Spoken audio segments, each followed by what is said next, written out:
You're listening to a conversation with Debra Cleaver, founder and CEO of VoteAmerica, on Two Broads Talking Politics.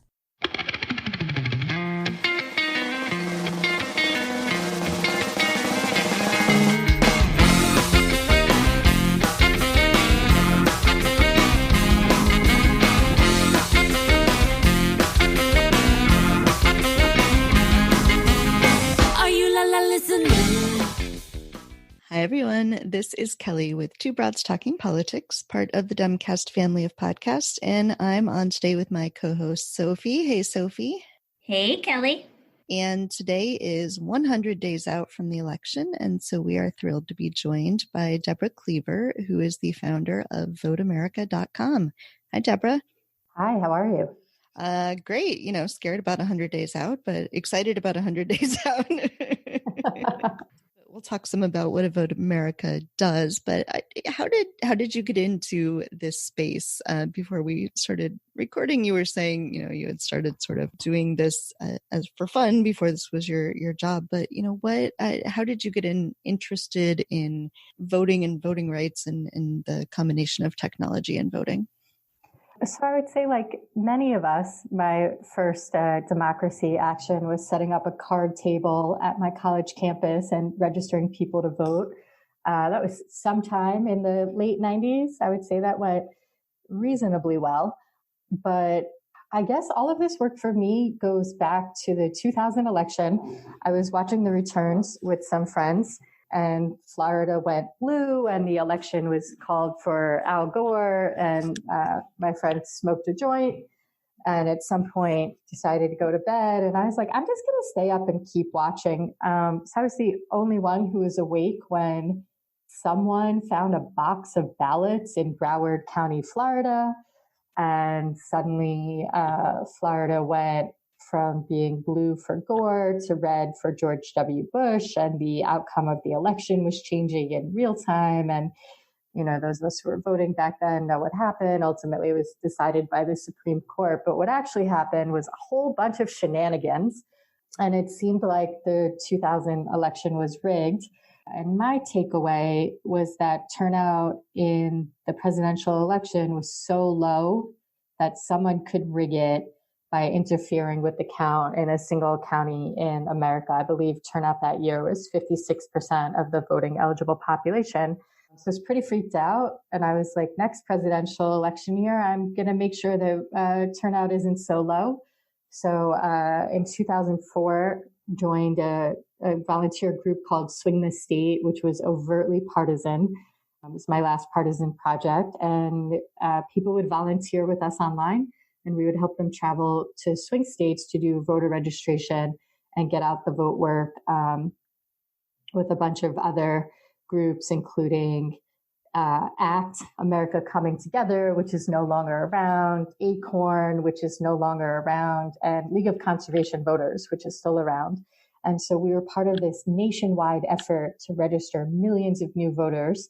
And that year, Democrats out-registered Republicans 3 or 4 to 1. And still lost the election, at which point I started to wonder if maybe we didn't have a voter registration problem, but had a voter turnout problem. And now I can tell you, yeah, that's true. 80 to 85% of Americans are registered to vote at any given point. Like today, 82% of Americans are registered to vote, but we certainly don't have 82% of people voting. This is around 2004 when I started to wonder that.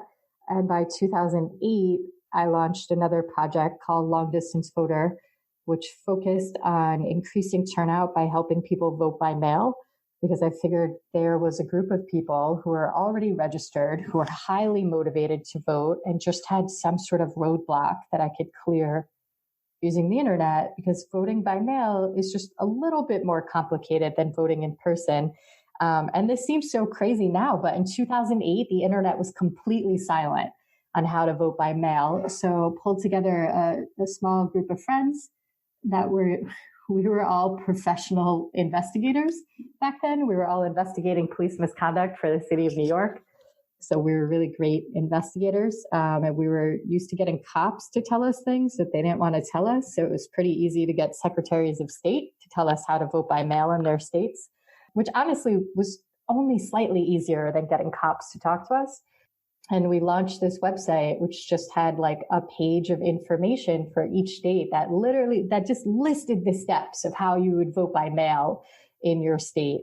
And we had 500,000 visitors within the first 6 months, even though we had no staff and we had no money. And I just kind of kept going with that, adding more features as voters asked for them, and ran Long Distance Voter as like just an unpaid passion project from 2008 to December 2015, at which point I bought the vote.org domain name from the man who had bought it in 1994. His name is Evan Ravitz. He's a good friend now. Launched vote.org in April 2016, ran that through 2019, which became this like huge project reaching tens of millions of voters.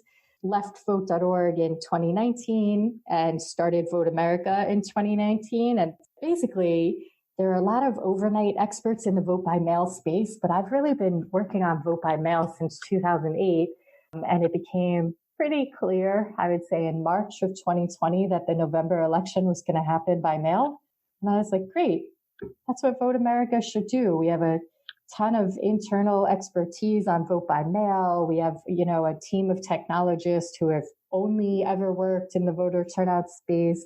I myself have been working at the intersection of technology and democracy since 2004. And we were like, well, team, let's do this. Let's run a giant project to help Americans navigate the vote by mail process so that we have acceptable turnout in November, with the goal of ensuring that we have a healthy and functioning democracy. VoteAmerica is nonpartisan, so I will not weigh in on who people should vote for, but it is very important that Americans vote. And this year, there are going to be some extra challenges. The whole deadly pandemic thing seems like an unexpected challenge. When I started VoteAmerica, I was worried about, Russian interference in the election. And now I'm just worried about so many things. What would you say you're most worried about for the 2020 election in terms of voting access? I mean, honestly, it's not Russia at this point. It's the fact that people are going to have to navigate the vote by mail process for the first time. And it's not that it's hard. It's just like it's multi-step. Voting in person, you register to vote and then you go vote. And in like 15 or 16 states, you can even register to vote at the polls on election day. But to vote by mail, first you need to register to vote. Then you need to sign up for vote by mail. Then your local election official needs to process your application and mail you a ballot. You need to fill it out and then you need to send it back. And in at least half the states, it needs to be received by election day. So, we want people to put it in the mail up to a week earlier. And that's just a lot of additional steps. And for most people, it's new. It's not that it's hard, it's just new. So helping people navigate a new process while they're also trying to navigate a global pandemic, a crumbling democracy, record high unemployment. It's just a lot. It's a lot to ask for people to do. So I'm just worried about the fact that for so many people, it's new. I mean, my mom has never missed an election. She's in her early 70s and, she's in New York. She voted by mail for like the first time this year for the primary. And I'm her kid. Like she gets 1-to-1 text support. And she was still like, oh, this was like a little bit confusing. And I feel like if it's hard for my mother, who's never missed an election in 50 something years, who has been a poll worker, then it's going to be a lot for people. But, we built this entire website to guide them through the process. And we built this really easy to use tool. And we're definitely here to help everyone get through the process. But yeah, I'm just concerned that for so many people, it's new. And it's like a big mental shift between it's election day, I'm going to go vote in person, to like, hey, we need you to start thinking about voting a month before. And then, worried about Russia. I'll throw that one in as well. This is going to be the first time I'm voting by mail. I voted in every election since I was 18, but I've never voted by mail. And since having kids, it was so important to me to take kids to the polls. And they've always liked going to vote with us. And we told them we were going to vote by mail this time. And they were so excited. They were like, oh, that's great. We can vote with you in our house. I was like, all right, we can still include you. Yeah. And, if Chicago doesn't mail you stickers, I'll mail you stickers. Chicago doesn't give stickers at all, actually. Oh, you get wristbands, right? Yeah. Well, I'll mail you some stickers because kids love those stickers.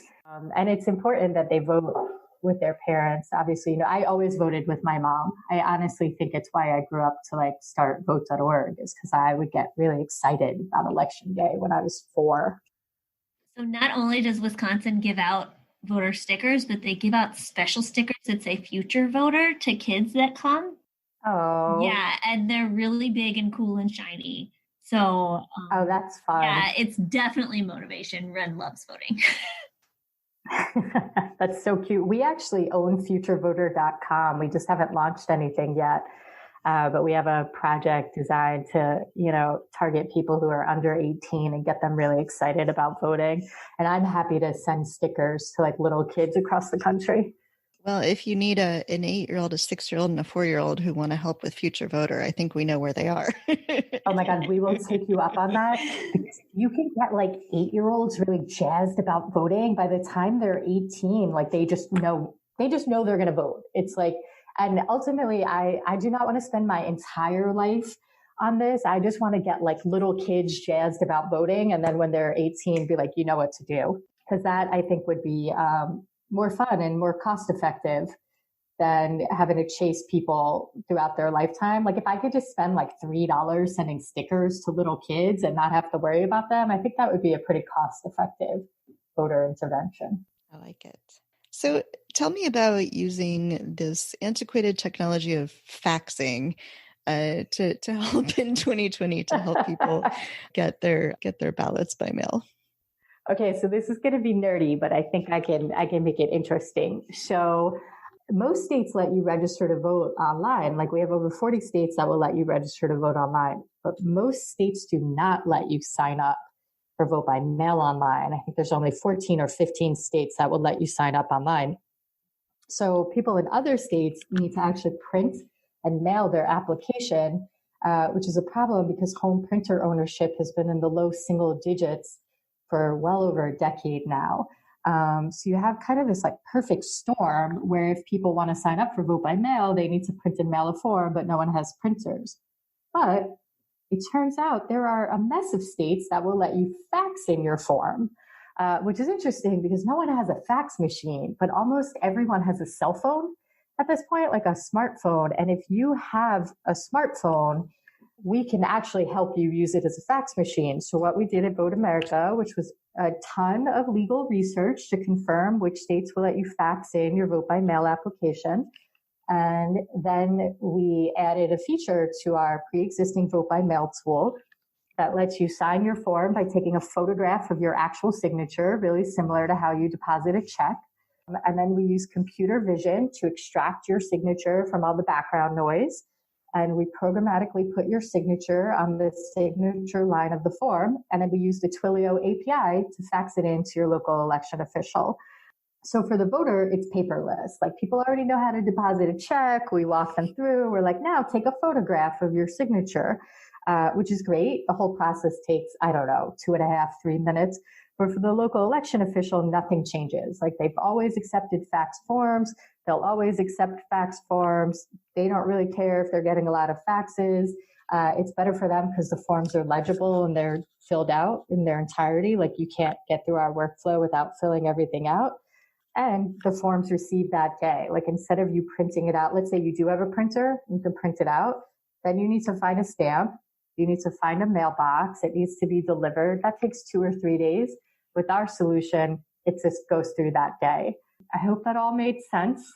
Normally I find myself drawing, but basically we guide you through all the process of filling out the form, we guide you through signing it, and then we fax it in and it's received that day.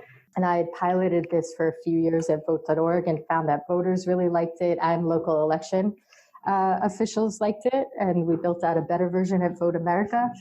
And the reason why this is interesting isn't just computer vision, which is fun to say, but because this makes the process paperless for up to 73 million Americans who would otherwise need to print and mail forms, which we think is pretty cool. And so, the fax machine as we know it was invented in 1920, full 100 years ago. And here we are in 2020 using this really antiquated technology to help people sign up for vote by mail. So we're pretty pleased with ourselves over at VoteAmerica. We're on track to send more faxes than any organization or company in America. I don't think anyone gives you a trophy, but like I might give us a trophy. I know that vote by mail is like, to me, a fairly new term, but I've been voting absentee for a really long time. Can you talk a little bit? Is there a difference between vote by mail and voting absentee? Because I've heard a lot of confusion around it. So I would say vote by mail is the umbrella term. Like until pretty recently, you needed an excuse to vote by mail. So it was always called absentee voting or absentee ballots. Like when I started long distance voter in 2008, in most places you actually needed to be absent to like vote by mail. But then states started to move to no excuse absentee ballots, at which point it just kind of didn't make any sense. Like people were like, I'm not absent. And then things happened like Oregon went all vote by mail. Washington went all vote by mail. Colorado went all vote by mail. So I would say for the most part, they can be used interchangeably. It's just vote by mail is more accurate and absentee ballots are a type of vote by mail. And this year we're actually seeing more and more people say vote by mail. Like every year before 2020, I just said absentee ballot. That's what people were saying. But I've been noticing in Google Trends data that more and more people are just saying vote by mail. So they're synonymous. Honestly, I wish we all said vote by mail because it makes more sense. Yeah. I mean, people are always like, but I'm not actually going to be absent. I'm just not leaving my house. So that's why we're saying, we're trying to say vote by mail, but they are the same thing. I wish our country could standardize on language, but I also wish that every state had the same voter registration deadline. So, On the other hand, I feel like some people have used the term vote by mail to mean something that it's not. Some people have sort of made it sound like it's, you can just write in something and send it in the mail or something that's less secure somehow. And I've had to point out to several people that, no, I think it's actually the same as absentee ballots, which people have been doing for a really long time. People have been voting by mail since the Civil War. Voting by mail is incredibly secure because it's dependent on the USPS, which is the most trusted government agency in America. And whenever people try to say it's not secure, I point out that the ID that I need in order to register to vote is delivered through the mail. My driver's license came through the mail. My passport came through the mail. People send me checks through the mail. Like it is hard to come up with something that is more secure than having the USPS delivering ballots and letting people return the ballots through the post office. And also, unlike voting in person, 100% of people who vote by mail vote on paper. There's an actual paper trail. So I know that there are people who say it is less secure. People say a lot of things. Doesn't mean it's true. As a matter of fact, the president, Donald Trump, seems to be trying to spread this rumor that voting by mail isn't secure, even though he himself votes by mail. Just an astonishingly hypocritical thing to watch happen. But like many things the president of the United States says, they should be disregarded as lacking truthiness. Yes. I think that was George W. Bush's word, right? Truthiness. Mm-hmm. I think that George W. Bush would say that a lot of things Donald Trump says lack truthiness. So how early should people start thinking about? We noted that this is 100 days out from the election. Should people be signing up to vote by mail now? Does it depend on where they live? Not all states will let you sign up this early. In Illinois, you can't start signing up until it's 40 days before the election. But I would say now is a good time to start signing up. Might as well. And I try to tell people that you really, really, really want to sign up by October 3rd. That's 1 month before election day, just because there's mail cycle. So that for me is a comfort zone.